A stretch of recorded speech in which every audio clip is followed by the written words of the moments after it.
And this is the final story for your IGCSE English Literature. This is Tyres by Adam Thorpe. A summary of the story. Well, it is set against the tension of German-occupied France during the Second World War. So it's the Second World War, and it is in the area of France that was occupied by the Germans. And during France at this time, relationships are very strained. Little can be openly communicated, and suspicion is everywhere. And this is because they are occupied by the Germans, and nobody trusts anybody else. They all think that they are going to be, they're going to get into trouble with the Germans. They question whether people are in the resistance. They're very, very nervous. And the story Tyres begins by introducing us to Raoul, who is the protagonist, and his life. He works with his father in his Tyres business. He falls in love with a girl. Overall, a pretty normal life with the backdrop of the Second World War. He's a pretty awkward teenager. He makes a comment that it took him 3 years to even pluck up the courage to talk to Cecile, who is the girl he's fallen in love with. But that's jumping ahead. He notices a teenage girl who cycles past his father's tire shop each day. And it is the time of the German occupation, and life is unpredictable. This girl, Cecile, the girl he's fallen in love with, seems to be involved with the resistance, and there follows a slowly developing love affair between Raoul and Cecile. Set against this romance is the war. The brutality of war suddenly intervenes in the middle of this love story with the brutal killing of the suspected members of the French resistance movement, the Maquis. The villagers in Raoul's village are forced to view the bodies of these resistance people, their guts literally looped and dripping almost to the floor, which is a very graphic description of their murder. And then after this, the ringleader, Petiot, is hung from the village bridge. Probably he's hanged from the village bridge to send out a message to everybody. It's a very public place. Everybody who walks past can see this hanged body, and it's a message to not get involved with the resistance. The climax of the story is Raoul's resistance act against the Germans. That should not have capital R, sorry. He messes with the tires of the German officer, and he does this by not filling the Germans' tires correctly with air. Soon there is a horrific and fatal car accident, which in fact was caused by the narrator's resistance act. The tragedy being, Cecile's bike had just broken, the chain had come off it, and so the German soldier offers her a lift in his car.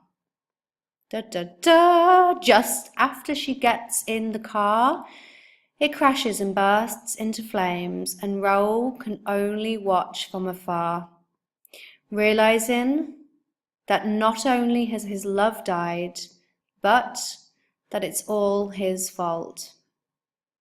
Imagine how terrible, absolutely distraught and guilty you would feel if that happened. Of course, it was only ill luck. Like, he thought that he was doing the right thing by resisting the Germans. At no point did he even begin to imagine that his act would kill his love, Cecile. Like, it wouldn't even have crossed his mind. Perhaps even he wasn't trying to kill the German officer. Perhaps he was only trying to make him have an accident. Anyway, in the final part of the story, Raoul reveals to us his age, which is middle age. So we realize that this story is a flashback, which shows how long his guilt and fidelity, which means loyalty, has lasted. Raoul still thinks about what happened, even though more than 20 years have passed. And we know this because he says, when my father retired in 1969. We know that the flashback happened during the Second World War. And he remains faithful to Cecile's memory, and it is revealed that he has never married or had children. The setting of the story. It is rural France, and the France that is occupied by the Germans. It's World War II. It is his father's tire garage, which eventually becomes his own, and it's an integral setting, which means that it's fully described and is fundamental to the plot of the story. It couldn't have happened in any other time period. It was specific to the Second World War and the resistance movement in France. The narrative viewpoint. It's first-person narration. The story follows a stream of consciousness type of style, which means a narrative mode that shows the continuous thoughts that pass through one's mind. Therefore, the reader is allowed to see the story from the narrator's perspective. And it would be useful for you to think about what this adds to the story and how the story would be different if it was written from third person. The structure of the story. The narrator is an older man telling the story of his resistance and the death of his love. It starts at his birth. My father started the business in 1925, the year of my birth, and ends when he's an old man. We realize that it's a flashback when the narrator explains that this is all very well, but it is recounted in the warm, oh so warm glow of hindsight.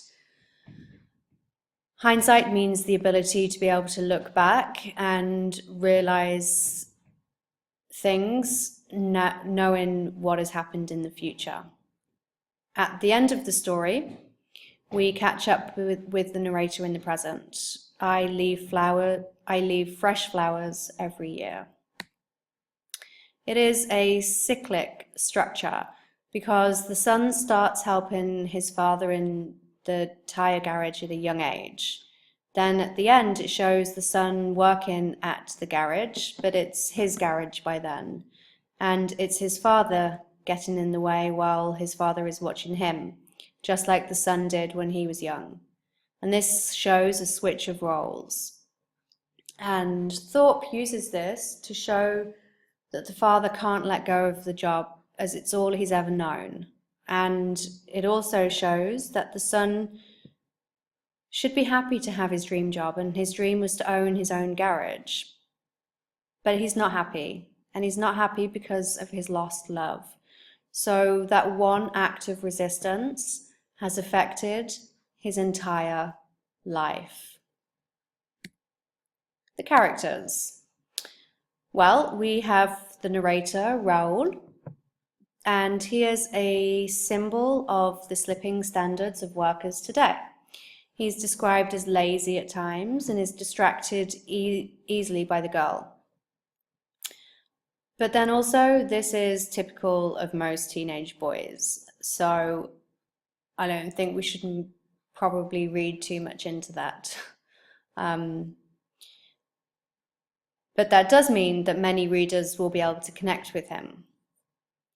He also might be a symbol of how people destroy the things they love, whether on purpose or by accident. He's shy. It took him years to have the confidence to talk to Cecile.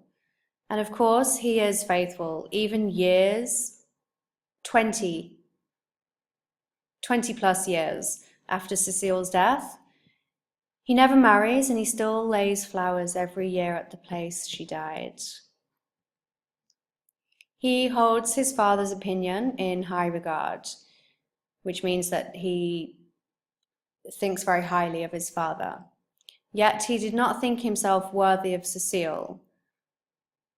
He didn't think much of himself, which possibly is typical of a teenager. He says that she was far too good for a dolt like me. And he was nervous or anxious. When he was deliberately shaving the rubber of the inner tube of the German's tire, he could scarcely keep his hands from trembling, which actually is probably a pretty typical reaction to have when you are doing something very dangerous. And in this case, it was his act of resistance, so of course it was very dangerous. The father, Andre. The father is a symbol of hard work and determination, but he is a man who could not take risks. It was molded into him, it was part of his job, because risks might mean failure or danger. And he believed in doing his absolute best. He warned his son against cutting corners and always triple checked everything. There was that Holy Trinity quote about the Holy Trinity of Tyres. I can't remember what it is, but I think it's on the first page, so you should check that out. And he is a role model to his son in the way that he shows him how to take pride in his work. He felt that the safety on the road of his customers was his responsibility. So when Madame Renouvin died in a car accident, which was blamed on a blowout of the tire, he did not eat for days, like a fast of repentance. He doesn't stand up to the Germans. He didn't turn them away when they came as clients. So he didn't have the courage to stand up to them and turn them away, but that's kind of understandable in German-occupied France as well. And another quote, if he didn't like what was happening under his very nose, that was Raoul and Cecile, then he never said so. Cecile symbolizes desire, temptation, and is a distraction to Raoul. Although she doesn't say much in the story, she is very important in terms of plot. She was associated with the resistance, and the quote that shows this, I was very upset that the girl was involved in some way with the Maquis. She wasn't afraid of death, or at least she valued helping in the war efforts more than her own life. There was something sinewy about her, though, that one could trust. Also, she seems to trust Raoul as she mentioned Petiot to him, hinting that she was a part of the resistance. And the German officer. He is a figurehead of the German forces. He's described as looming and has a threatening feel about him. He also symbolizes the oppression of the German forces, and of course, he is the enemy. In the next video, we will look at some language techniques used in this story.